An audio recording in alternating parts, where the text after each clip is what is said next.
Good afternoon and welcome everybody. The meeting currently is one short of a quorum, and we will defer as appropriate any items that need a decision, which I think is basically the minutes, which we may defer until later in the meeting. Apologies have been received from Councillor Kidd, Councillor Hughes, who is not here at the moment, and Councillor Bacon is indicated he's joining later. Okay, moving forward to item 2 on the agenda, there are no urgent items and announcements. Item 3, there are no items to be considered in the absence of the press and public. Item 4, I'll halt for a second. Declaration of interest by any members. Do members have any declarations of interest? Okay. Item 5, reports and questions by members. There aren't any for this meeting. As for item 6, questions from members of the public, there are none. I now intend to move item 9 prior to item 7 and 8, and I'd like to issue a warm welcome to Councillor Chris Reid, who's going to give us a presentation today on the Cllr governance review. I'll hand over to you, Chris. Thank you, Chair, and thank you for having me. I hadn't realised how far away you feel at this end of the table, so my sympathies to the Cllr officers from this moment onwards, really. And it explains the speaker system as well, doesn't it? Just by way of sort of introduction, really, it strikes me that in my 11 years as leader and therefore as a member of the MCA board and the CA board as it was previously, we've been through, I think now, 3 different kind of iterations of ways of making decisions, and I think that reflects the kind of growing role and responsibilities of the MCA. So the post-implementation review is post the last set of changes that we made a couple of years ago. Prior to that, if you remember, we had a kind of board structure. We brought in partners. There was some involvement from cabinet members from the local authorities. There were external partners who sat as part of those meetings. And in effect, in pure governance terms, those boards had oversight of what was actually officer decision making. And that was the kind of the engagement that we had in that way for anything that was a decision below the MCA board level. And the advantage of that was that, particularly for local authorities, we had a better line of sight across policy making and decision making across a number of different policy areas. As we developed the mayoral model a couple of years ago, we moved into the portfolio arrangements that we've had for the last couple of years, which are more in line with what other MCAs have done elsewhere. Coming into this piece of work, I think it's fair to say there was a general sense amongst leaders that wasn't working as well as it could do. And I think perhaps this reflects, I know you've had conversations about leaders coming and talking to scrutiny and trying to get the oversight from this board right, and I think that they may be reflective of the same kind of issue. Part of that is about each of us as leaders trying to have oversight of a range of policy areas as affects our local areas. And also the kind of contradiction, if you like, between that and then a kind of narrow portfolio lead. It was striking to me the whole way through that we would describe 9 portfolios which were shared amongst 4 leaders and the mayor. And I think right from the off you get a sense that perhaps doesn't quite sit as well as it might do, and it doesn't function in the way that it would do in a local authority. And therefore, as the MCA's responsibilities have grown, it's been harder and harder to fit that model against the way that we were trying to work. When we spoke to leaders and indeed chief executives, there were huge imbalances between those portfolios, some of them very big, significant amount of staffing and budget resource sitting underneath them, some of them small, almost the point of not existing, frankly. So we worked our way through what were a number of different challenges as seen from different points of view. What we also saw, what struck me from the off but was interesting to discover from different points of view, was the challenge around forward planning, so forward work planning for MCA decision making. And the MCA had maintained a kind of statutory 28-day notice forward planning key decisions in the way that you will be familiar with it, but all of us expressed in different ways frustrations about not being able to see decisions coming down the line, not having enough clarity or information about the nature of those decisions and the implications of them ahead of the publication of papers. The challenge then of being able to hold the MCA exec team, and indeed our own local authority teams, accountable for the delivery of work as we went forward. So what we've tried to do, and what's set out then in the recommendations in the document in front of you, is to try and shift that away from a kind of narrow policy portfolio responsibility, and to give us a better line of sight about decision making and then accountability for delivery going forward. And then briefly, just to summarise those 5 recommendations for you. The first is that we would move away from policy-led portfolios. So our intention is no longer to say, for example, that Councillor Hunt would lead on the culture portfolio, but given the way that those portfolios have ebbed and flowed underneath, that the mayor would be responsible for appointing each of us as leaders to particular pieces of work.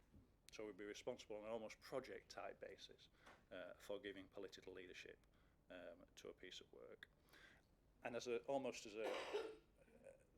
quid pro quo, if you like, with the organisation, that the MCA exec team would then be able to staff project support in behind the leaders of local authorities and indeed the mayor as we take those pieces of work forward. So we'd be able to kind of properly support political leadership on policy development. Sitting behind that then, we've said we'll do better at the rigour of how do decisions come through and what do we see where. So we'll move to a monthly cycle of MCA board meetings and the PSP meetings that we have privately. That gives us a much more rigorous place to have political discussions, by which I mean we will spend more time together looking at issues that are cross-cutting. So we shouldn't get stuck in the silos of this is a skills piece of work over here, so Councillor Houghton's doing it, and I mean Steve updates us regularly, but that it's his responsibility and therefore it's not ours, but that we will see those things in a more regular reporting through those meetings and therefore be able to get in front of issues as they develop. Then critically, and I think there's a danger that this sounds kind of boring, but I think this is actually, the whole thing hinges on making this work well, that we will forward plan for a longer period of time, that the MCA exec team will be able to put more information into that forward plan. I think this will help scrutiny as well with your oversight of our decision-making process. And that within each individual decision then, where decisions are made at MCA board, which are typically strategic policy level decisions, that we will be tasking the exec team with bringing forward action plans and specific timelines of activity that sit underneath that. So I'm hoping in that way we will no longer be in a situation where we will pass a fairly potentially significant piece of strategy work and then be slightly in the dark about, but when was the implementation of, and who's the accountable person for, and what's the day for, in the way that at moments we have been in the past. That will in turn allow you as the scrutiny function, but us as leaders, to be able to review whether those are the right decisions, whether they are delivering the things that we intended them to do, whether we put the resource in behind them in the way that we need to in order to deliver the outcomes that we need. There's a bit of a recommendation in there, a challenge about making sure that those reports serve their function effectively, so that they are appropriately punchy, that it's really clear about what the decision that we're taking is, and that in turn will help us with it. And then we were conscious that this feels like the right place for us to be at this moment in time, but the devolution treadmill doesn't stop. So there are further powers likely to come down the line in legislation at the moment. The government are suggesting a role of commissioners, kind of outside lead policy people potentially, working with the MCAs. We haven't, it's worth saying, made any decisions about what we might or might not do with that, whether that will be appropriate for South Yorkshire or not. But as we work our way through that, that will inevitably have an influence on the way that leaders and the mayor work together, so that we'll come back and review that again in a period of time in order to be able to assess whether this has done the things that we expected it to do. So in summary, Chair, that's what we've said in the review. Thank you very much. Shall I have Angela first?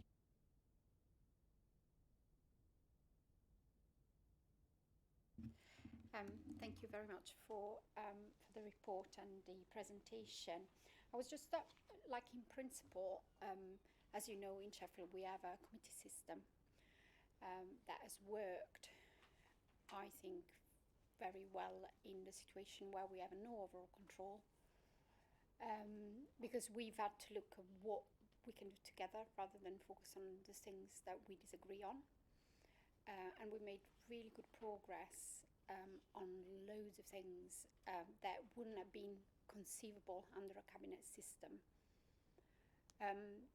So I kind of like the idea of to move on to like the theme, so the kind of cross the teams rather than the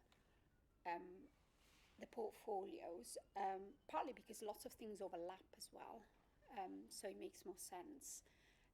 However, will there be representations on those teams, as we move to a different political landscape? And we know that it's coming. There is no shying away from it. Local elections are coming on the 7th of May. So will we try to work together, or is this just because it's, this change, if you want, this proposal is coming just before the local elections? So it's like, is this like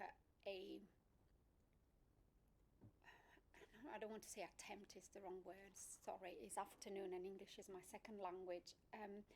Is this like a way of ensuring that the mayor keeps control and can decide who he puts where he wants, or is this a genuine move to work better with local authorities? And just an observation, I'm a bit kind of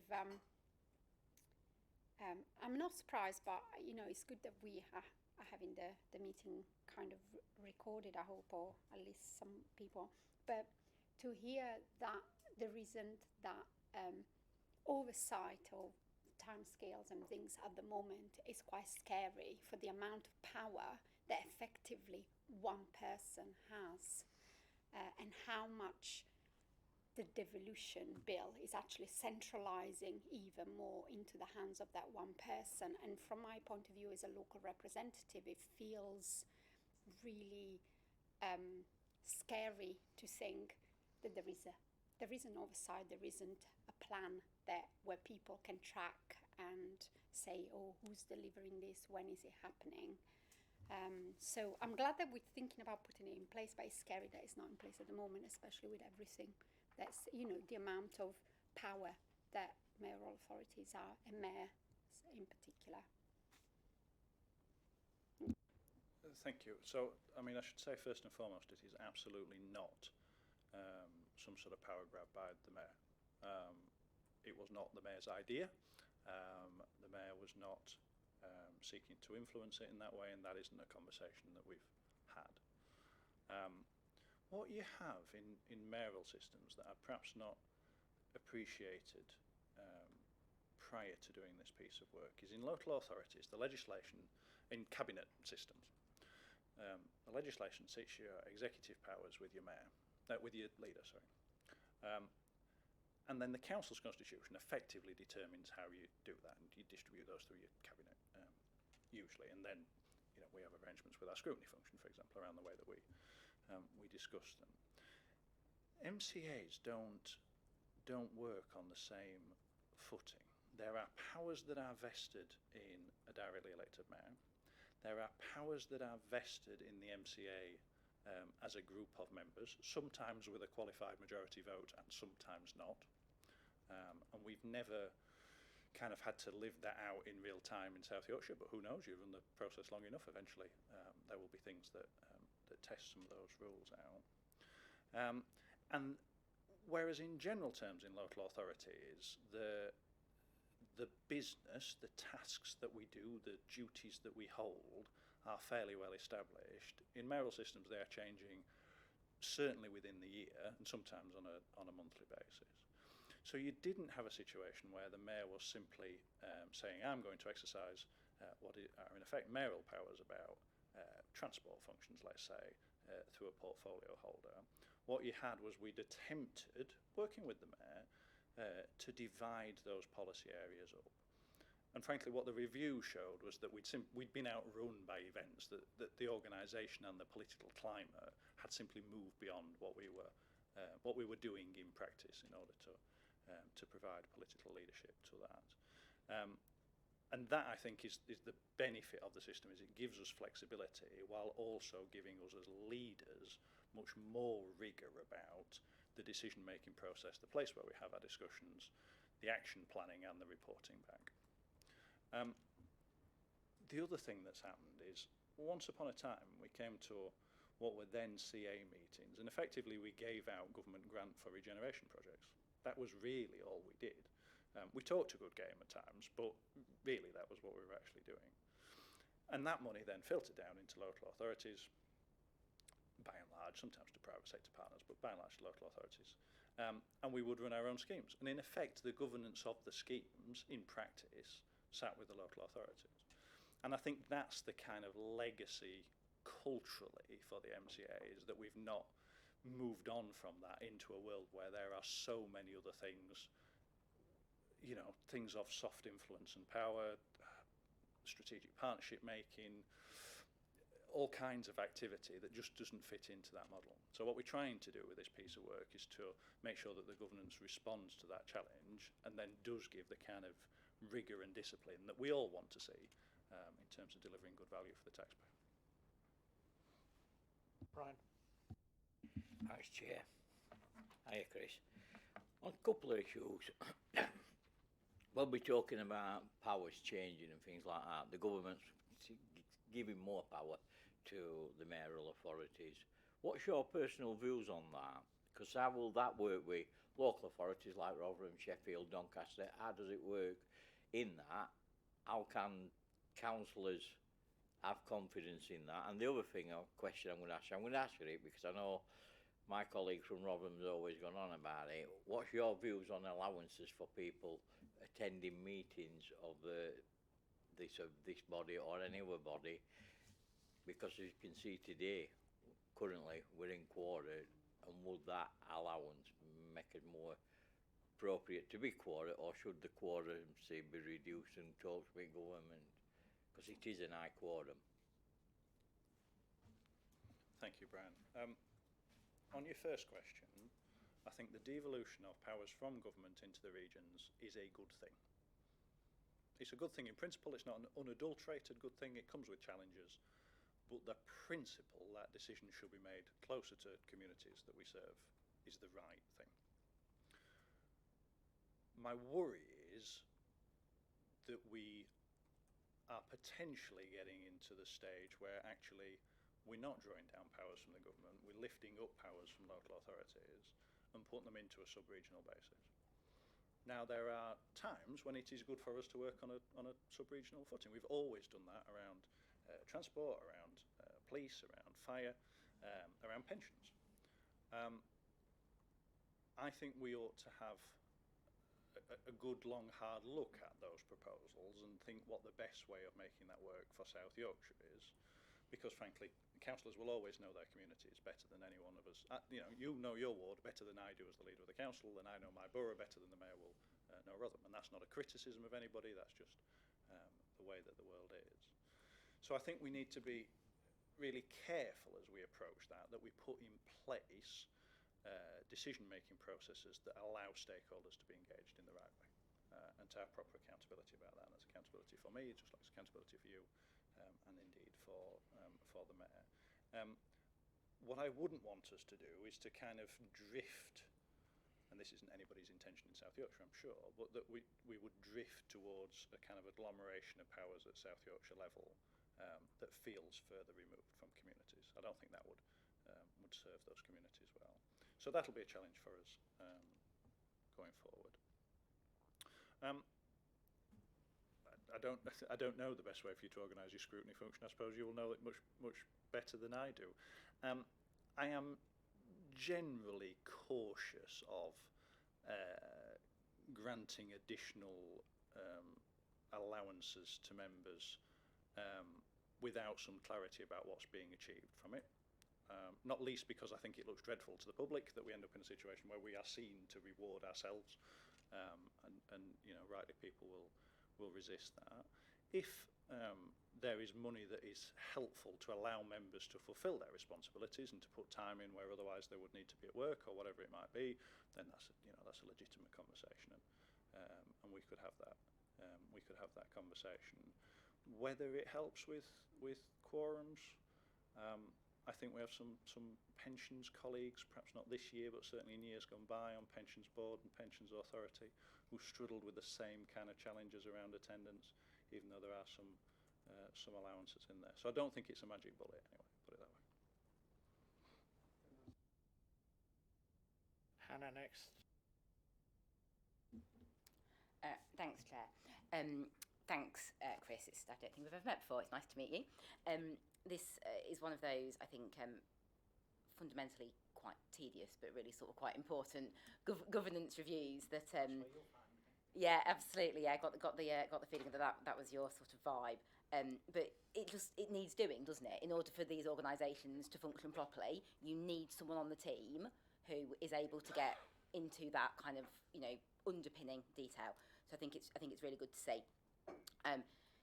In terms of the move towards your sort of project-based political leadership, I guess what I've not really been able to get a handle on in terms of the portfolio holders up to now, and this is one of the reasons why we've been really keen for portfolio holders to come to overview and scrutiny, is to what extent each of you as local authority leaders in your own right are able to, I guess to some extent, disconnect from that and provide political leadership at a sub-regional level.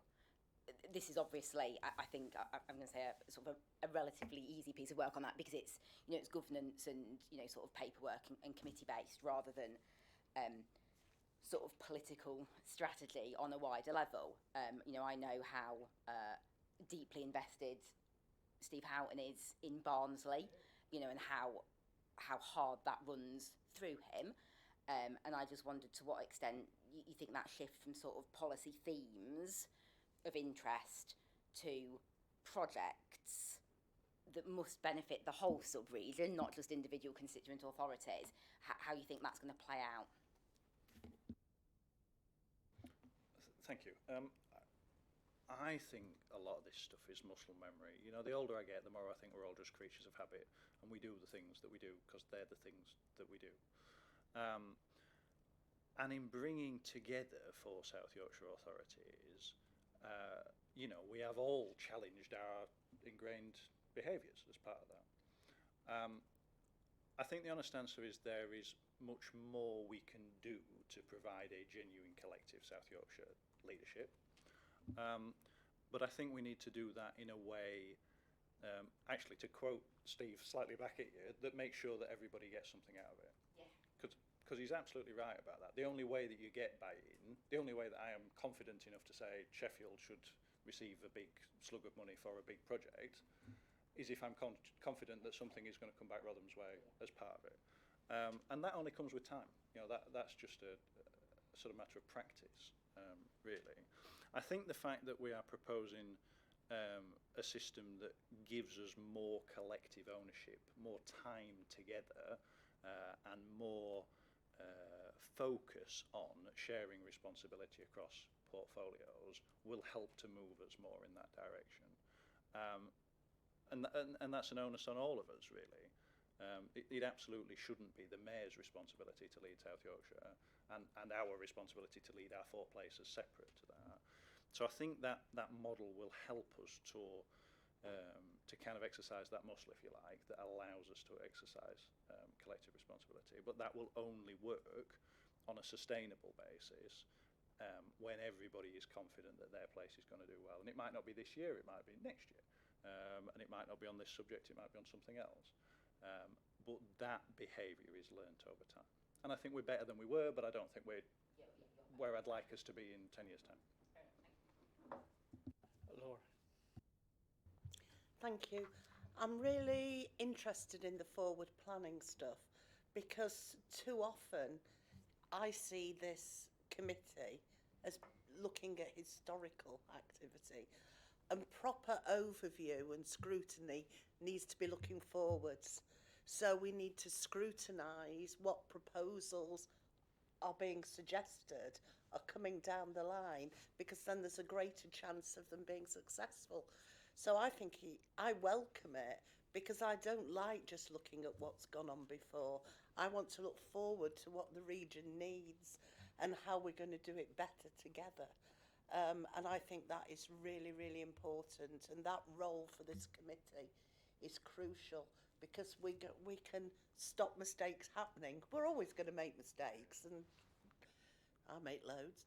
But, you know, it can be more informed. If we can inform policy making by looking at what's proposed, then I think we'll get a bit better outcome for the region. Is it helpful? I threatened Rebecca before I got here with asking her to talk about the forward planning a bit and how that's being implemented, but that might be of use to scrutiny members if you're able to do that.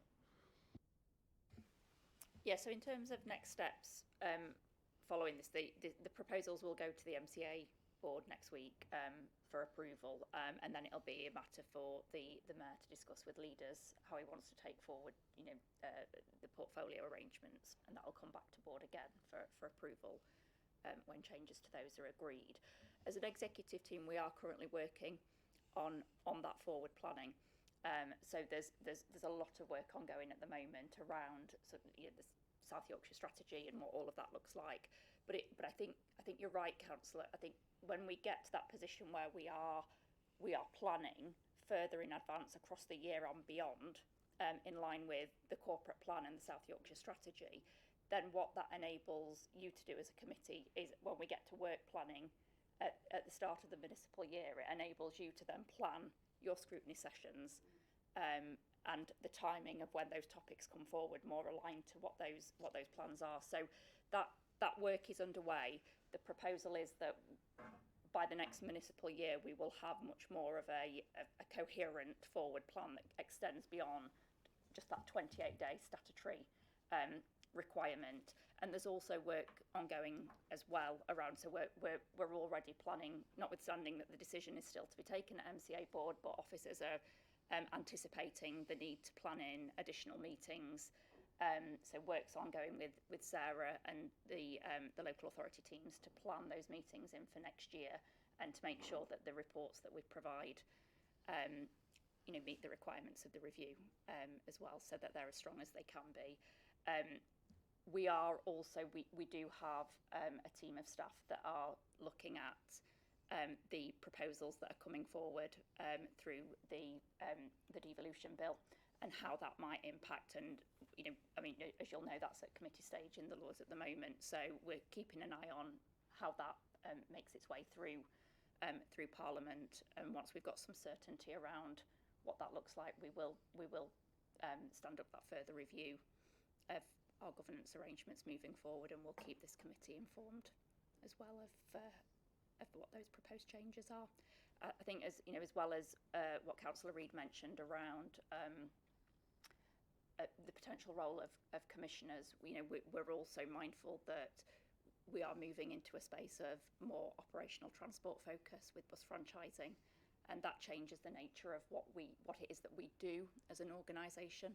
And therefore the governance has to be fit for purpose in that space as well, but also the bill proposes the coming together of fire and rescue functions with the MCA's functions as well, and we're waiting to see what the plans are for governance arrangements arising out of that not just in terms of the MCA, but overview and scrutiny and our audit functions as well. So again, we will keep the committee informed on the progress and work with you on what that looks like for our future governance arrangements at the MCA.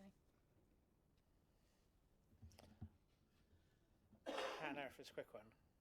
Will that be another election? Because I know that when we brought the police functions into the mayoral role, that involved an election. Fire and rescue doesn't. No. So that's not the proposal. Mick? I think 90% has been answered with what I'm going to raise. But first I'll mention pensions. There were a change in pensions significantly because there were a realisation that each authority had got different allowances for their pensions. So all they did an overview. And the change was that instead of pensions being paid by authority, they were paid by pensions. And so everybody were brought into line. That's what reason they did rationalisation of pensions allowances. But that aside, my question were around pre-decision scrutiny and how we influence before the decision's made. And you've answered most of that by getting all the ducks in a row. But moving to monthly meetings, I'd see then a significant role change for scrutiny by being more involved at earlier stages in terms of the preparation for the remit of each holder and the intention of that holder. There should be a slot there somewhere for pre-decision scrutiny to take place before the decision is made and not after, so that we've got and I just in answer, Lord, I just didn't hear that bit where it clicks in, or how it clicks in, and what cycle, but that I'm sure officers will be working on that proviso before we get there, but I'm not answering my own question, so I'll leave that to you. Yeah, you go, because I mean, as Councillor Reid knows, we do pre-scrutiny in Rotherham anyway. We've been doing it for 7, 8 years, possibly. So we've been doing pre-scrutiny. And the way it works in Rotherham is simply we use the forward plan to decide which we want to look at. We also have link officers. We programme with each directorate. So scrutiny chairs can actually go and then meet those link officers and talk about policies and what's been coming forward, so they can have a more in-depth into them, and then they're brought through scrutiny committee. So that's how it works in Rotherham, Mick. It's simply, they are planned, but the problem is, if you really want to do pre-scrutiny, you have to have more meetings. Oh yeah. And can I just come back on Brian's thoughts? That's right, but again, what we've got, Brian, we've got 4 local authorities, and each local authority works differently. And if Rotherham's the best model, my idea would be let's move to a model that's better than what we've got. But Sheffield's got a different model when it comes to committees and cabinet. And again, it's getting what's best for this organisation that we're here to scrutinise and over. Rebecca in on this, because I know she's got something to say. One of the issues with that and the more meetings is, as a local councillor, there are no votes here to do any scrutiny whatsoever. There are no votes for local councillors on that, because people is too far above them. So if you're then talking about more meetings, there is that pressure between local councillors doing the ward work, which may get them re-elected, or coming here and spending hours of their time, and with no compensation actually, to potentially lose their seats because they spent most of their time within these 4 walls, so to speak. So that's something, when you talk about more meetings, an authority that is one step away from where they were elected to is something that needs to be looked at. And I think all roads lead with democratic deficit and all that is to something along the lines of the Greater London Assembly. That model is the model that all roads lead to. We're looking at South Yorkshire County Council again in a different different mindset. And so that's one of the things that, if we're talking about all this and how much scrutiny and how much pre-scrutiny that people are going to put into that, then that's where there's a mismatch there, because we can say to ourselves how much time we're going to put and effort we're going to put into these meetings, but it's when it comes down to it, is it what comes first, the local ward councillors and the authority which they've been elected to serve, or is it that authority that's one step removed from them in effect?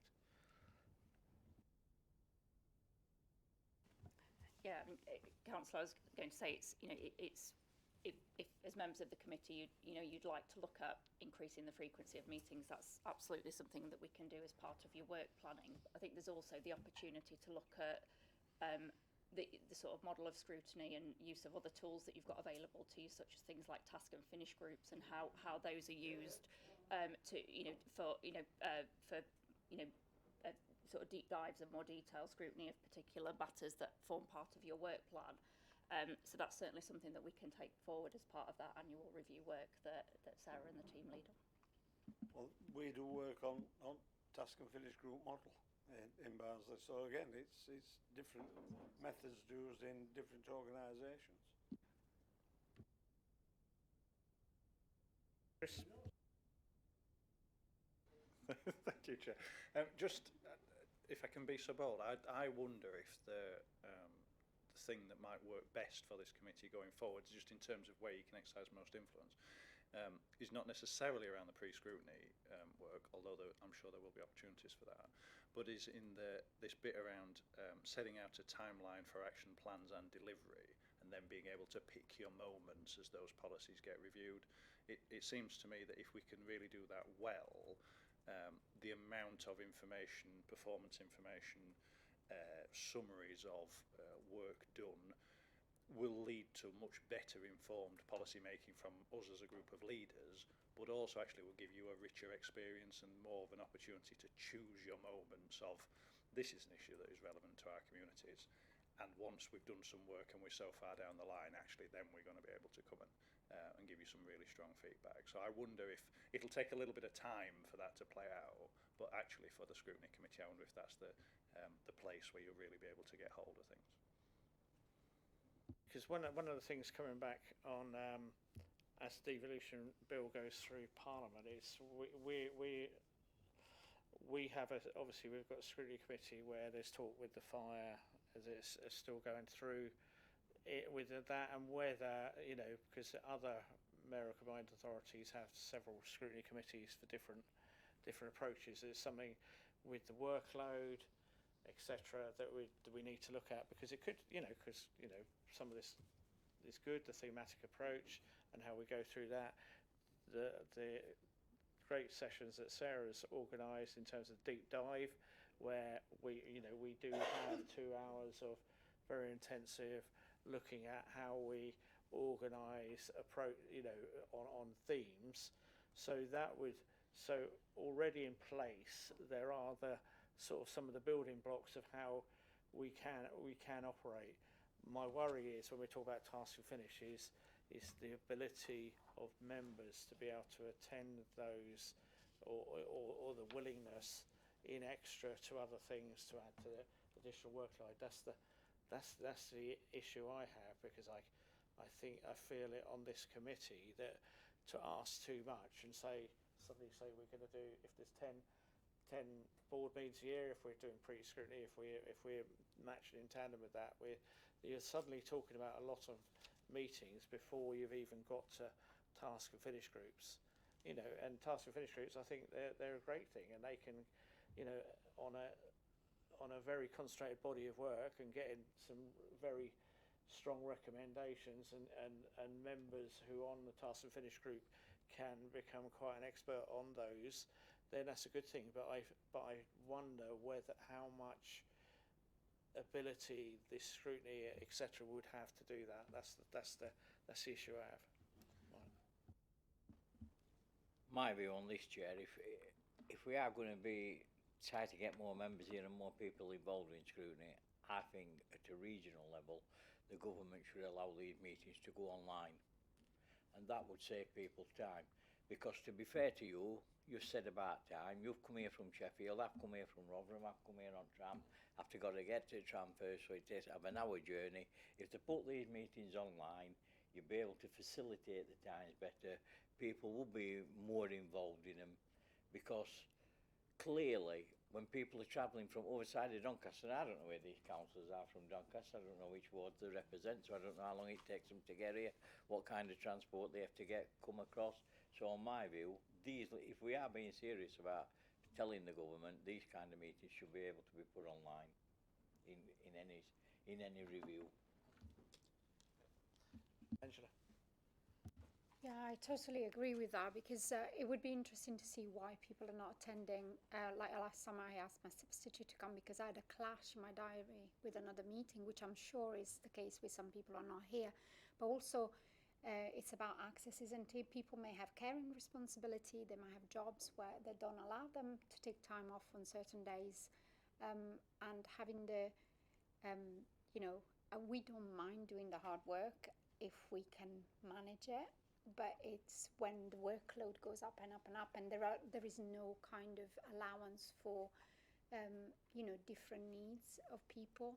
It also means that we don't have a situation where just people like with children that are at university or finished university, or people who have retired can become politicians because of work and, young families. So I think it's really important to think about how do we encourage as many people as possible to say, yes, I can make this meeting. So going online could be one of the solutions.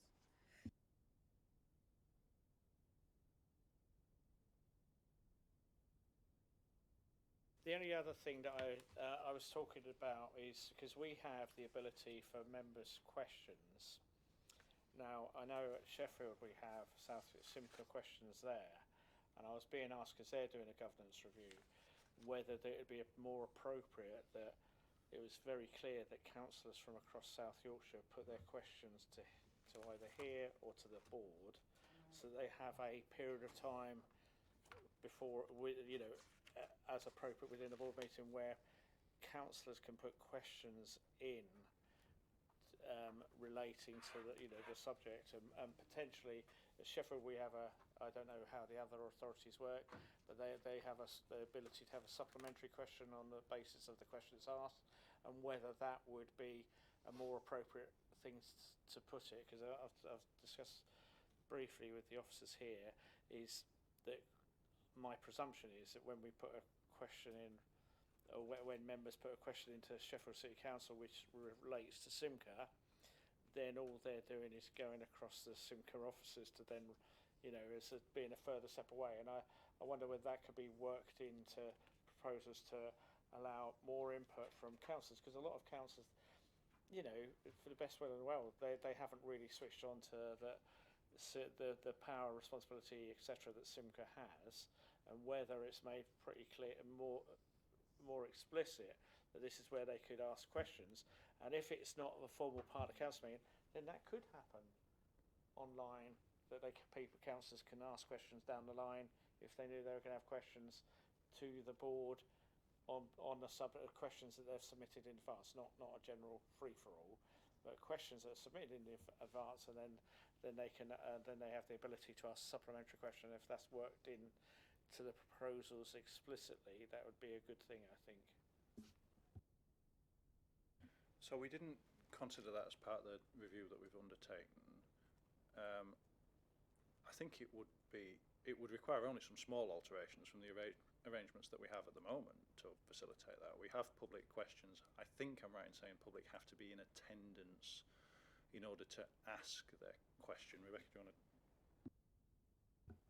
So at the discretion of the MCA board, we allow the public questions, and we allow for the questions to be read out on their behalf in their absence, should they choose to. So, but it's at the discretion of the board.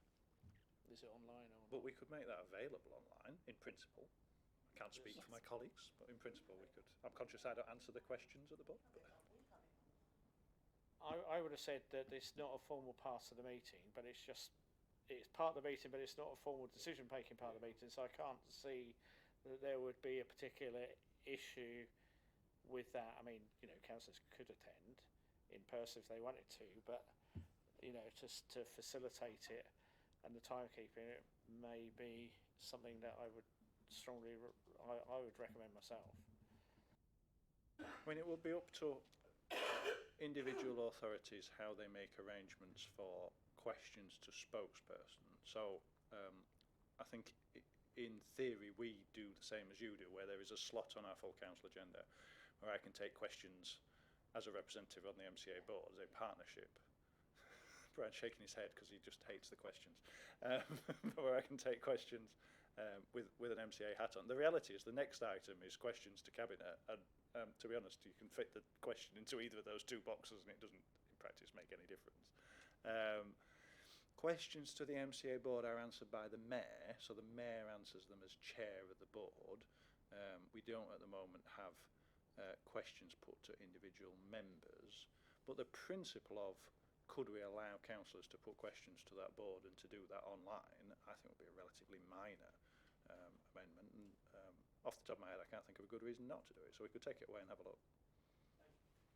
No, thank you very much for that, because I just think, it just will engage councillors who aren't on external bodies, etc., to be able to have that ability to ask questions. Because one of the things I've noticed at Sheffield is that we really didn't have to outside bodies questions. It would always be none as outside bodies, but very recently, in the last couple of years, it's built up much more. I've noticed. Chair, I was just going to say, so as part of my responsibilities as monitoring officer under the Constitution, I have to carry out an annual review of that. So if this committee would like to make recommendations in response to this paper, that is something that I take forward as part of the review to consider how constituent authority questions can be managed, then I'm happy to take that away. So, anybody got any disagreement with that? No. Thank you for that. Any further questions? Do you want to do any summing up at all, Chris? No, I don't think so, Chair. I think that's been a helpful discussion. I think it gives you a flavour of the way that we're trying to change it. I'm sure we'll be back in a year's time or so to look at whether it's worked and what the next thing we need to do is. But no, that's been helpful. Thank you very much for your time today.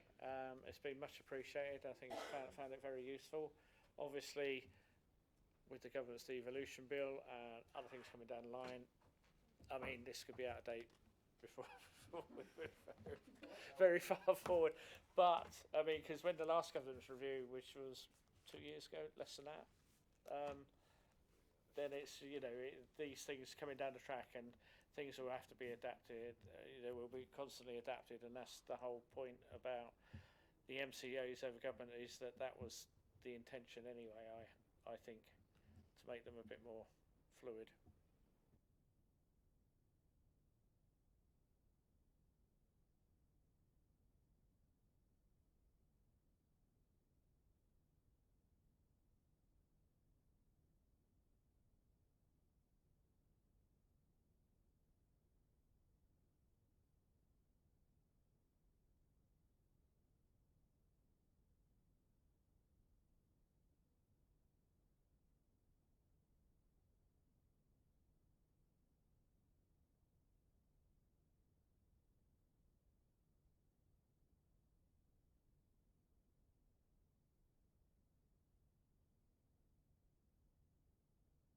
Labour Party headquarters. Oh, right.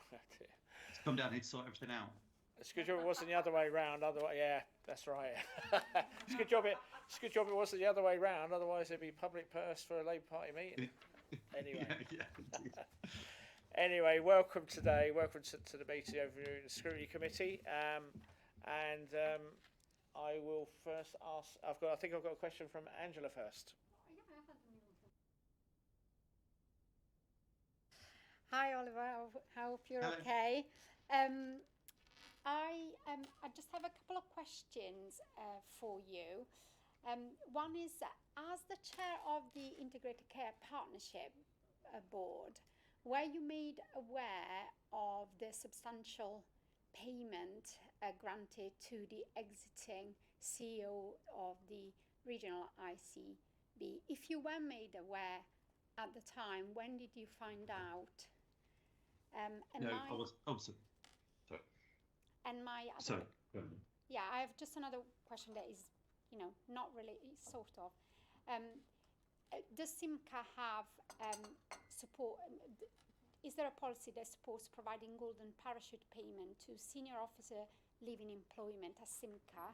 And what political oversight is there of decision to make these payments, if there is one? Thank you. Thank you. Yeah, no, I wasn't aware. Prior to it becoming public knowledge, that wasn't something that was passed by me. And as I understand it, there is no statutory requirement for them to ask me as the chair of the ICP or run those decisions by me. Look, it's a question for the ICB why they took that decision and the reasons behind that payment. And I am interested in those questions. Have had a conversation with the chair of the ICB about that very question. So that is still an ongoing conversation about exactly why that's happened and what's gone on. In terms of the payments to executives, senior executives or otherwise leaving senior executives are otherwise leaving the employment of Simca, there are processes in place in order to govern those decisions. Look, I realise that when these payments hit the headlines, sometimes they can seem egregious. And often, I think, instances I've seen across the country, I felt exactly the same way. I think there are times, though, when they are appropriate. I don't know, frankly, if the payment made to the ICB chief executive was or wasn't, and that's the result, and that will be the result of questions that I am asking. But at Simca, absolutely, whenever there are those sorts of issues at hand, I do ask serious questions about any payments that are made, but ultimately it is a question for the chief executive. Thank you. I can't see anybody else indicating at the moment. I was going to ask about Northern Powerhouse Rail because obviously it was all launched a great fanfare and all synergised with local MPs saying how wonderful it is, and then we read the write-ups of columnists, etc., and august newspapers across the spectrum over the day say £1 billion as a sort of. Shouldn't we be having this sooner, some of the investment for some of the rail? Because my presumption is that I will not be here by the time Sheffield to Manchester gets any form of upgrade by the time that happens. Can you give me indications of what you're asking to have this moved forward and sooner? Yeah, just for the record, Chair, I've got much more faith in your longevity. And I'm sure you will be in rude health by the time that comes on stream. Look, I actually think we need to be more positive about MPR. I absolutely fully appreciate the scepticism that any big rail announcement is greeted with, because I felt the same. But I think in this case, I think we have to actually greet it with quite a lot of confidence, because what we've seen is South Yorkshire and Yorkshire more broadly being put at the front of the queue. So yes, I think these are long-term infrastructure projects, and those things always take time by definition. But in South Yorkshire and across Yorkshire, we've been put at the front of that queue. So Yorkshire will feel the benefits first, the station upgrades at Sheffield, the improvements to Leeds, the improvements to Manchester, the investment that we're getting to kickstart the tram train extension work. Those are all immediate opportunities for us. And when I say immediate, obviously I don't mean tomorrow, but as fast as we can hope for, and as fast as anyone can expect, we will see that in Yorkshire. Now, you raised the point about the £1.1 billion. That's within an envelope of £45 billion. That's the cap for the wider project. The £1.1 billion is for this spending review period. Well, this spending review period only lasts until next year. So actually spending £1.1 billion on doing the work to actually commit to long-term investments in rail to unlock that opportunity through feasibility work and otherwise is actually kind of not a ridiculous proposal. £1.1 billion spent in that time frame should allow us to then unlock the money going forward into the next spending reviews. And Rachel on the day made very clear that money would then be made available going forward to allow us to spend that long-term £45 billion cap on the projects, particularly in places like Yorkshire. So I'm excited about it. We've said to the government that obviously we want to crack on and deliver as quickly as possible. We will do this as quickly as we can, but rail projects by their nature, because of the interconnected nature of the railway network, always are really complex and fiendishly difficult. The projects at Sheffield are not easy because of the geography and topography of Sheffield Station. Clearly, when we want to improve connections between Manchester and Sheffield, that has to be both about Manchester and Sheffield Station, the same when it goes between Sheffield and Leeds. So these things are always interconnected, but we will do it as quickly as possible. And I will keep on holding the government's feet to the fire to make sure they are delivering on the promises they made. As part of that feasibility study, would you be looking at the second station for Sheffield? The old one, name forgets me now, that was Victoria. closed, the Victoria, Victoria. As part of that, because Sheffield is almost at capacity already. So part of the point of the tram extension work, and part of the reason why that was announced as part of Northern Powerhouse Rail, which is, let's remember, about improving the connections between the big cities of the north. So Sheffield, Leeds, Liverpool, Manchester, that was the point of the NPR proposals. And the reason why the tram extension work was also then announced on the day, and the money for that, was because it takes capacity off the heavy rail network and puts it onto a light rail solution. So it's actually about saying, actually, how do we deliver connectivity differently across South Yorkshire? So we're looking at all those options right now about what that might mean. That's what the feasibility work will do, is explore in detail what those options and opportunities look like, and then allow us to come back and say, how do we take that process forward through a full business case and then start the work. Thank you. I'll hand over to Hannah. Hi Oliver, just following up from that, particularly while we're looking at Sheffield Victoria Station, my constituents, as I'm sure you're aware, will be very excited to know if there are any plans. I'm not going to say to reopen the Woodhead tunnels, because I do feel that ship has long since sailed, but for any cross-Pennine tunnelling activity. So no plans as part of Northern Powerhouse Rail for any sort of cross Pennine tunnelling, and I think you're right about the Woodhead. The last estimate I saw of the Woodhead pass costs were huge.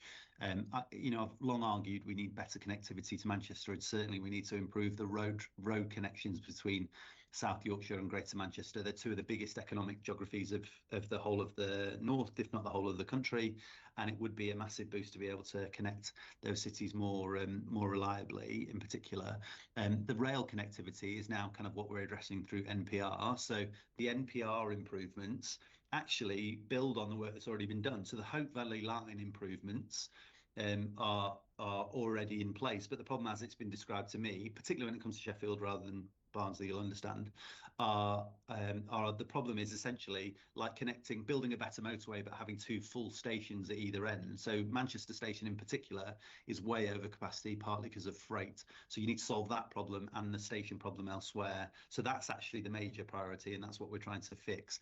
I've not heard anyone else offer any other tunnelling solution, and the money required for those sorts of solutions is exorbitant. So actually, I think we should go to where the energy is and where the money is right now and do all of that work as quickly as possible. I'm going to go to tram tracks because my august colleague was on Look North last night, Ian Horner, and he was asked about tram tracks and the workings of the track bed itself, because now we're a year into taking over. We're just awarding the contracts. Do you think this was a mistake not to do some due diligence first to make sure that Stagecoach were handing over the track bed in a condition that was appropriate? No, I don't think that's particularly fair. Look, worth reminding people of why we brought the tram network back under public control. It was always under public ownership, but it was run by Stagecoach. It was run by Stagecoach by the end of that contract at a massive loss. So I think from memory, they were losing around £7 million a year on that contract. And when that contract was then going out to tender potentially, there wasn't any appetite from the market for them to take on a contract like that would have led to a huge loss. So we would have socialised the loss. The loss would have remained with the combined authority and with South Yorkshire taxpayers. But the benefits, had there been any, would have then gone to Stagecoach. Now, that for me didn't feel like a decent deal to taxpayers. That's why we brought the tram network back under public control, or at least one of the reasons. And now what that does is allow us to reunite tram and track and make sure that actually what we're doing is investing for the good of the whole network. Now, we already have invested tens of millions of pounds. From memory, I think I want to say 12 million, maybe 17 million pounds already invested in improving the transport network there, in terms of improving the infrastructure, the overhead lines and tram tracks, etc. But there's a massive amount of work to do, because quite honestly, over the last 30 plus years, we haven't had the right level of investment into the tram network. We just haven't. And so we're now playing catch up and having to put a huge amount of money in over the next few years, and we've got plans to put in excess of £600 million now into improving and maintaining that tram network. And I just mean the infrastructure itself, let alone the tram extension work that we want to do. I am massively ambitious for the tram network. I really think we have to be much more ambitious in terms of the connectivity, where we offer it, what it looks like in terms of ticketing, the simplification of that system, where it goes, not just in terms of Sheffield, but South Yorkshire more broadly, and then maintaining and improving the network itself so the reliability is there. But that is going to take a huge amount of time. It just is going to take time, because those things, spending £600 million is not an easy thing to do. It is hard sometimes to actually be able to get that level of investment in quickly. We're going to do it as quickly as we can. But that is the right approach to be able to make sure that we have a network that is fit for the future. And I think that investment is going to continue, I hope at least, for the long term. So we don't find ourselves back in this position where we're having to play catch up in 15 or 20 years' time, but maintaining that level of investment going forward. It's an associated question with the track bed, is because I understand that with obviously there's a lot of concrete cement like will go into restoring the track bed. I understand that the Manchester Combined Authority is looking at ways where they can reduce the impact of obviously carbon coming forward through the extra, the replacement of the track bed. How are you going to be working? Are you looking at speaking to Manchester about how they're having a decarbonisation strategy and trying to take a lot of the carbon out of the manufacture and implementation of cement in there? And if not, how would that impact on the any decarbonisation strategy you've got in Simca? So the best thing we could do for decarbonisation in South Yorkshire, from our perspective, is absolutely make sure that the public transport system works well. Right, taking the most number of cars off the road, giving people freedom and choice about how they travel and move across South Yorkshire, making sure that it is not a second-class option to travel by public transport. And that's why we're investing over the next few years over £1 billion in both bus and tram. That is why, right? Now, we will do everything we can as part of that process to look at the embedded carbon within that system to make sure that the process itself of putting in that world-class public transport system isn't exacerbating that problem of carbon emissions from South Yorkshire. Some carbon emissions are always, I think everybody around the table would agree, are always inevitable. When you are improving things in that way, there are always going to be some impact on the environment. But that's why we're also looking at other measures where we can improve the environment in South Yorkshire through things like the local nature recovery strategy, through things like the 1.4 million trees that we're planting, because you always have to think about this in terms of balance. And that's what we're trying to do in South Yorkshire and will continue to do. Thank you very much for that, Oliver. A question from Angela. Yeah, I'm changing the topic completely. We in Sheffield, we're very pleased with the progress that is happening in the Gleadless Valley with the master plan there. And I was just wondering, what will Simca commit to the Gleadless Valley in terms of time, resources, staff, etc.? Yeah, huge credit to the council, particularly Tom Hunt, for the work they've done at Gleadless Valley. I've been really impressed by that. A place close to my heart, somewhere I grew up, very close to. Best friend lives on Gleadless Valley Estate, so really, really keen to see improvement works there because it's a brilliant community. I was pleased to go out and meet the people who are leading on that work, and I think it's fair to say they are absolutely leaning into that process and leading on that process themselves. People like Lara out there, who've done a great job at working with the council and making sure that progress is moving forward at pace. Pay tribute to people like Alexis Karchai, who's again kind of chairing that board and doing a great job. We have said to them that, look, we will work with them however we can to make sure that process is expedited, and is taken forward. It's a £700 million scheme for a neighbourhood. It's not an easy thing for us to collectively deliver, as I think you realise. But ultimately, we want to make sure that we're doing that with the council under their leadership, and we will lean in wherever we can. It's not just about how much money can we commit, for instance, to housing. So the total funding pot for South Yorkshire's whole housing kind of regeneration plan, the affordable homes money that we got, was 700 million quid. Right, which is brilliant, but we obviously can't spend all of that in Cllr's Valley. So we have to look at how else we can support the development of Cllr's Valley, and that's through things like the skills system, that's through things like the public transport system, that's through things like better policing. So the whole range of opportunities for us to do that. And what we committed to the board when we went to see them was that we'll lean into that conversation and work with them wherever we can, but it has to be on their direction and their leadership, and we will support them in whatever ways possible. If we can join that board, we will. I think it's probably more likely we'll go as an observer, because I think that probably feels a bit easier from a governance perspective to arrange, but we'll do whatever we can to support them because they're doing a great job. Thank you for that. Any further questions? I think we are out of questions, I see. Thank you for a shorter and sweeter one, and then you can enjoy London, go for a quick stroll, whatever. Thank you very much. If you've ever been to the Labour Party headquarters, you know you don't really enjoy this place, but I will do my very best to get through. I will. Thank you very much, Oliver. Thank you. All right. See you soon.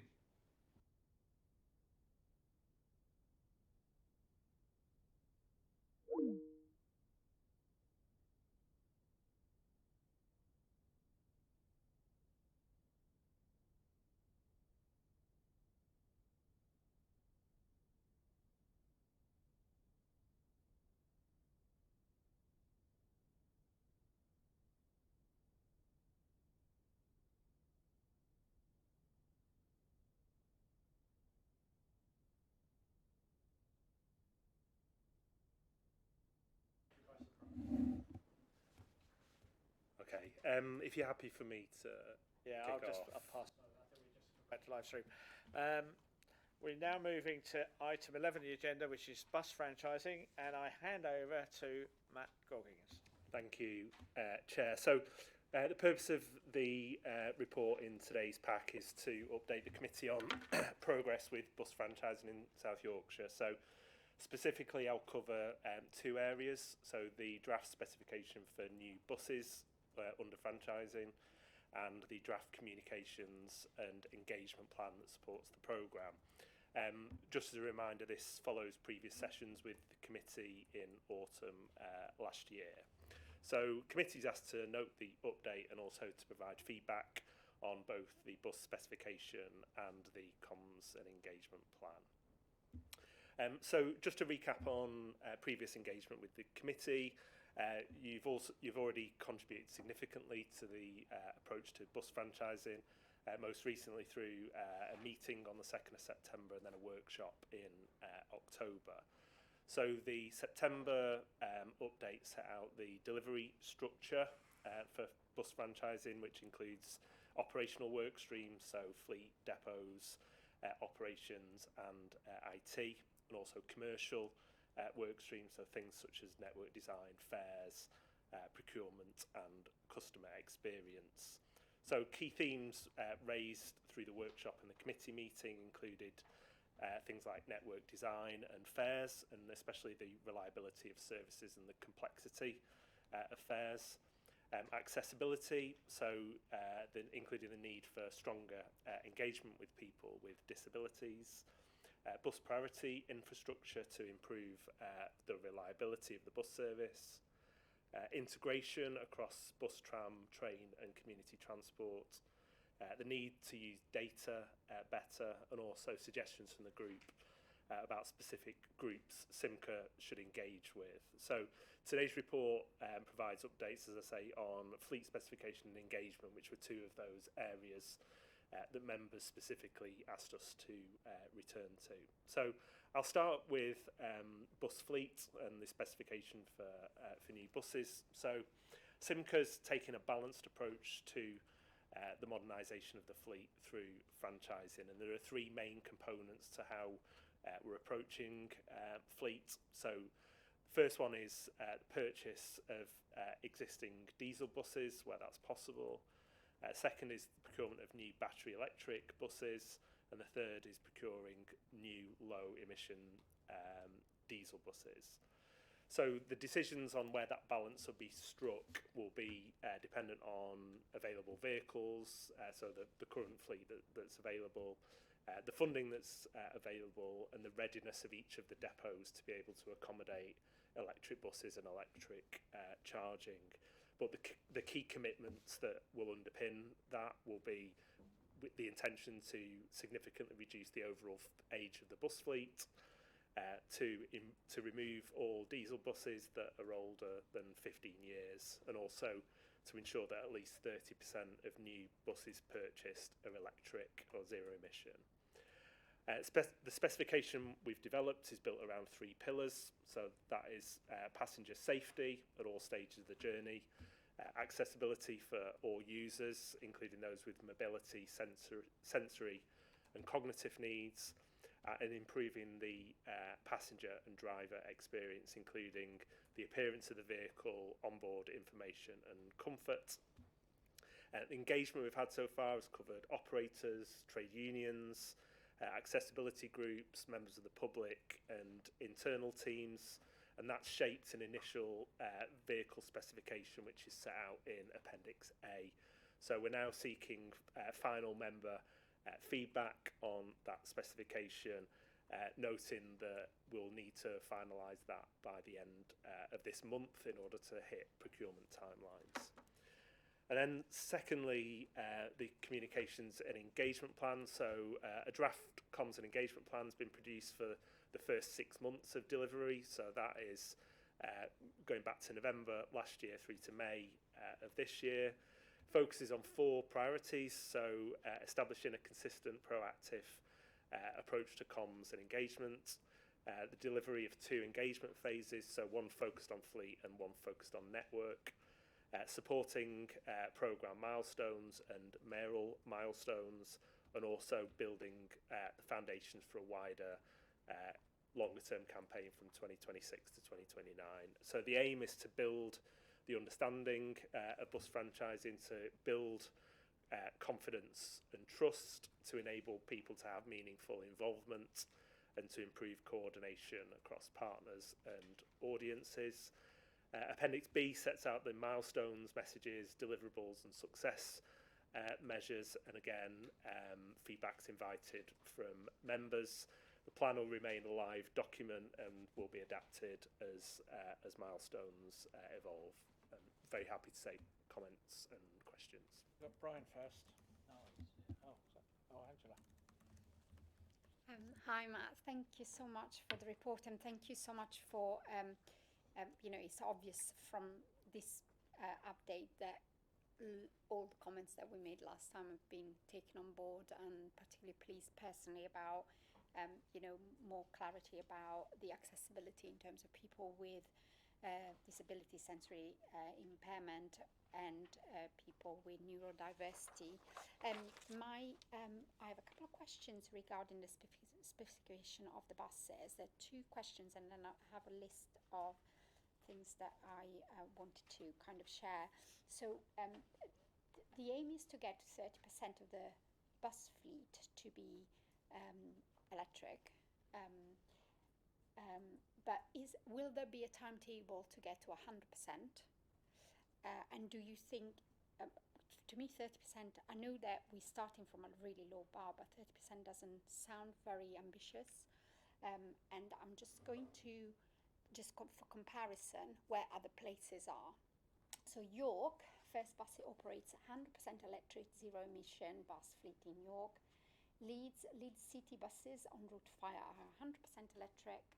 Portsmouth, Foreman, Gosport, Solent region. First Bus South has introduced 100% electric buses on several routes, including some other routes. Nottingham City Transport has completed a project to introduce 62 electric buses. Coventry, as part of a £140 million project, Stagecoach is transitioning to make Coventry one of the UK first fully electric bus cities. Warrington, London, obviously, nice and easy, they get a lot of money, don't they? As a 9,000 strong bus fleet, there is 100% low or zero emission with specific routes such as the 129 being 100% electric. Torbay, Cardiff have things in places. Can we be more ambitious for South Yorkshire? Thank you. I mean, the short answer is that we'd like to do more, and that's what we'll be striving to do as a project and as a programme. I think what we've set out is that will be the floor of the ambition. So that will be the very minimum that people will see, but we will want to do more. I think the examples you cited actually describe one of the big challenges that we have, is in some aspects we're coming from quite a low base. So at the moment we have one of the 6 big depots in South Yorkshire that has the ability to charge electric buses. That's in Rotherham, which makes up part of tranche 2 rather than tranche 1, and currently there are no electrification projects in the pipeline. And I think that you cited some really good examples. I know that all of those have taken kind of quite a long time to get from concept to actually operate, and the challenge for us is to kind of mobilise a number of those projects at the same time as we're also kind of delivering the big shift from private ownership to public control of the bus network. So we need to make sure all of those things are kind of manageable and deliverable. The fact is, we are actually mobilising those projects, but they all have their own challenges. So to give you an example, the big depot in Sheffield, Olive Grove Depot, in order to get enough power to completely electrify that bus fleet, we have to take power cables across 2 railway lines that need lots of permission from Network Rail and from others to do that, and some of that is kind of outside of our control. So we need to make sure that we're doing things in a proper and managed way. But yeah, ultimately we want to do more. Would it be? We were talking about scrutiny earlier and about timescales and things. I know that the ambition is there. I've asked you the question because I know that you're super passionate about this, and I know that the team are very passionate. But if we don't build it in already, and we say this is the minimum, then we're never going to move forward. And we as not me, but in the future, people can't scrutinise. So wouldn't it be better? Could we have a time scale? Even if it's in 30 years' time, but can we at least have a time scale that says, yes, there are all these problems, but we were trying to overcome them. We think it's going to take a long time, and these are some, what's the English word? What time is it? These are some of the things we need to hit at this point in time, in 5 years, in 10 years, to make sure that we get to that 100%. Because I think if we don't do that, it's never going to happen, because something else would happen. Yeah, I think one of the things hopefully to reassure you on that is that the plans that we're putting together for each of the depots future-proof for full electrification. So we're not progressing options at the moment that only have kind of a partial electrification to them. That everything will ultimately be kind of future-proof. So even if we can't get enough power to the depot on day 1, we will be able to get some power to each depot. But the construction that we will do and the kind of laying of the cables or gantries or however we might choose to kind of do that will be future-proof for full electrification. Thank you for that, Brian. The buses you've talked about, electrification ones, are in Rotherham. So they'll stop in Rotherham when that comes over in that phase 2, because they are good buses, travel on them regular. I suppose the question is, at what cost and how long would it take you to get a full fleet electrification buses? Because clearly those buses were brought in for another reason as well. They were brought into the air pollution on Rawmarsh Hill. So they were down part of the resolving the air pollution. So they are a good thing. So what is the long-term plan to make sure that we do get electric buses across all South Yorkshire? Well, the plan will be to introduce electric buses in each phase of the franchising rollout. So I think it's more of a kind of shorter to middle term plan than a very long term plan. Although I appreciate that maybe to convert the entire fleet to electric might take a little bit longer than over the next kind of 2 to 3 years. But in essence, the plan is that each depot in each phase will see new electric buses, and fully agree with what you say about the observations of those electric buses that are already running in South Yorkshire. I think that's the view of users, and that's the view of the operators as well. And it's obviously the electrification's important in terms of air quality, in terms of climate, but actually I think also the passenger experience of having a kind of quite a quiet, smooth running bus as opposed to a diesel bus, which can sometimes be a little bit noisy and a little bit more rattly. Could I ask about your bus specification? Are you going to, with the, you've talked in the general round about the specification of the fleet, what you want. Are we going to get a sort of spec, type things that you would expect any new bus to have, 2 disability spaces, this sort of thing?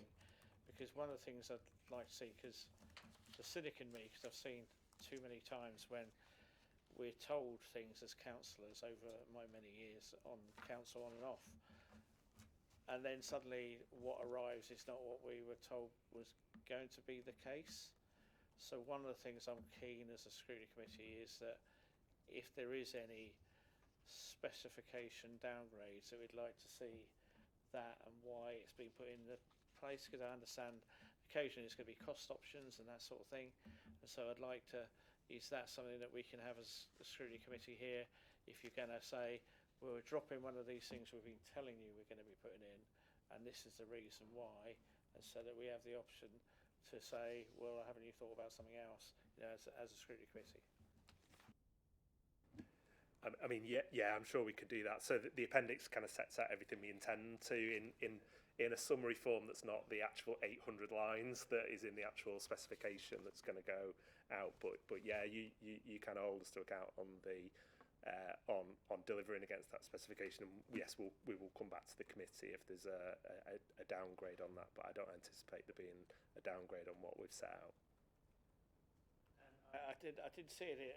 Have you put the tenders out or for new buses, or how will that progress? And I understand, because we all want a carbon neutral fleet. So I'm not fussed about electric or other options that could be carbon neutral in terms of the bus, how the vehicle has been propelled. But one of the things, I mean, what stages are we looking at, and how many buses arriving and when in the next couple of years, so to speak? So in terms of the procurement process, I'll start with the procurement process, and then I'll talk about numbers in a second. So the processes were currently finalising specification. We wanted to come here before that was done as part of that process and as part of what we'd kind of set out previously. So we intend to lock down the specification around the end of this month. We'll then go out to procurement in the middle of February, and that procurement will run probably to some kind of contract award in, I anticipate, May of this year. So that's when we'll be hopefully able to share who the successful manufacturer or manufacturers are. Some of the work that we're doing now is just to finalise the exact numbers that we will go out with. But there's an element of kind of nuance in that with kind of battery packs and how far certain vehicles can go, and some of the reliability stats that have come from the market as well. But that'll all be kind of confirmed within the parameters that I've talked about over the next few weeks. So there will be the potential for bus manufacturers to not have to bid for the entirety of the contract, but part of it, or a proportion of it, rather than the 100%. They may bid for 50% of the buses or whatever, because obviously, there's that proverbial putting your eggs all in one basket and then the buses turn out to be duds, could be, is a potential, or in fact it was Chinese spyware, is the other. But yeah, no, I mean, is that what you're looking at? I anticipate there'll be some kind of split. So not every vehicle manufacturer does every type of vehicle that we would want. So if there are a chunk of low emission diesel buses, then there are some manufacturers that only make electric buses, as an example. There are some manufacturers of diesel buses that don't have a lot of capacity to deliver an electric product. And then we will have double deckers, single deckers, and smaller buses as well. And again, not every manufacturer would do that. So it's likely to have some kind of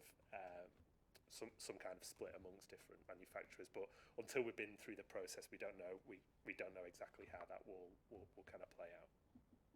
Hannah first. Thanks, Claire. Thanks, Matt. Appreciate this is quite a comprehensive spec. I don't really do buses personally, primarily because I live in Penistone. Is this a fairly standard spec in terms of, the way brand new buses are currently being manufactured, or are we going above and beyond? What are your expectations around that? And as a follow-up question to that, what colour are they going to be? I can't tell you the colour yet. I think I'll let other people announce that. So there's probably about 90% of the spec that is made up of kind of legal requirements, so things that we kind of have to do, certain safety standards, and it's the final kind of 10%, which is where we've got choices and decisions to make. I would say this goes kind of as a spec, goes beyond what a kind of a legal requirement, or actually what a lot of new buses would look like. So we will create 2 spaces for combination of wheelchairs and buggies. That's a commitment that we're making. That you don't have to do that, but that's the feedback. We thought that'd be the right thing to do. The feedback we've had has confirmed that that's what people want, as an example. In terms of some of the things like audio-visual announcements, again, that what we set out goes above and beyond what's required. There will be elements that are particularly around kind of design that will come kind of post award, where we will talk to the manufacturers about kind of placements of certain things and to make sure that that's done in the right way. And also, as you rightly point out, the application of the brand externally, but also how that's applied internally as well, is also important. Mick. Yeah, thank you very much for that, Matt. I was impressed with spec in terms of even looking for guide dogs to everyone to get under seats and things like that. So I was impressed with that. When we look about going out to procurement, Angela gave a fantastic list where we've gone already with other authorities and organisations in the electrification. Are we in contact with those for lessons learnt in terms of manufacturer? And have we got the manufacturing capacity for it to all be manufactured in this country or in the UK? Or will we be looking further afield? So yes, we talk to our local authority counterparts that are involved in these, but also importantly operators as well, because operators deliver these types of projects. And if you look at our 2 main operators, First and Stagecoach, they've delivered successfully, and a number in the list have been delivered by those operators. And because they have done lots of those projects, they've learned lessons along the way that they very generously have kind of shared and are sharing with us. So they will share lessons about kind of how the electrification of the depot went, but also their experience of different manufacturers. We've spoken to and built up a picture of things like the reliability of different models and different manufacturers, which is kind of one of the things that we're considering at the moment. In terms of kind of British manufacturer or overseas manufacturer, so we're using a framework that has a mixture of British-based and international-based manufacturers. The two main British-based manufacturers, certainly of larger buses, are Alexander Dennis and Wright. So Alexander Dennis based in Scotland, Wright's based in Northern Ireland. We are one of a number of authorities that are procuring quite a lot of buses over the next year. So part of the ability of those manufacturers, whether they're UK based or international based, to respond to our tender will be partly influenced, I think, by where others are in that process and where other tenders are and what that total number might be. So again, I can't really kind of prejudge before we get into the procurement process. They do have a limit, which I think is probably in the region of 2,000 to 3,000 per each manufacturer. So it really depends on what's on the order books, because we will need our buses to arrive in the middle of next year.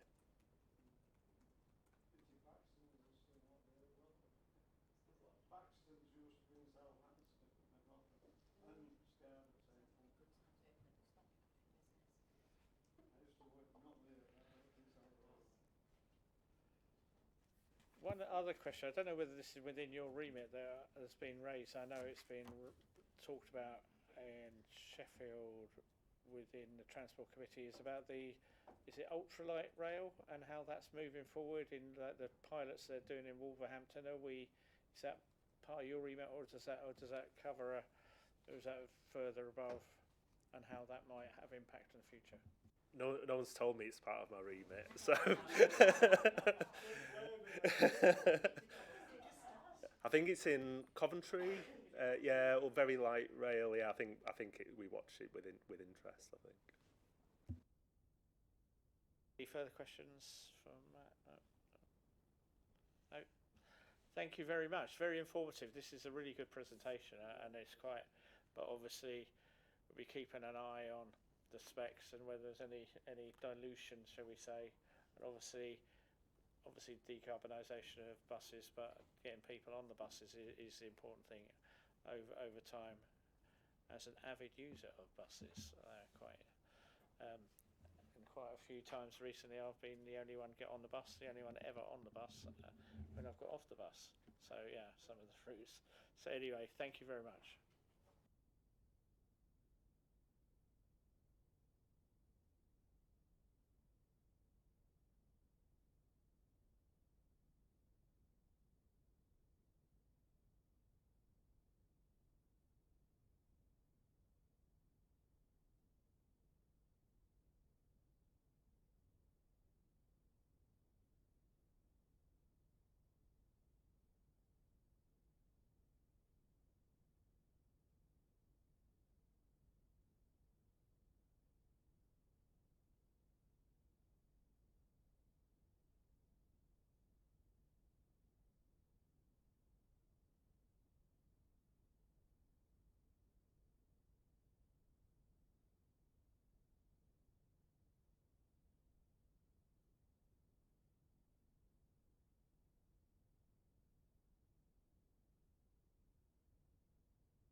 Welcome back to the meeting. We're going to now cover items 7 and 8 of the agenda, and any recommendations that are contained within the report, if members are happy to accept those recommendations. One of which, particularly in governance, is consider how members of constituent authorities can present questions to the Simca board. If everybody's happy with that. So if we go for item 7, minutes of the meeting held on the 2nd of September and review of the action log. That's an error in your comments, sorry. Oh yeah, oh no, because that's, yeah, okay, sorry. Yeah, that's an error on my part, sorry. Are members content that amendments are an accurate record of the meeting? First of all. Good. That's approved. And if we go to item 8, which is a review of latest forward plan of key decisions, which is page 31. Any questions on those? I can go through them. You happy with those? Okay. Thank you very much. I think that probably concludes the meeting, unless I'm wrong.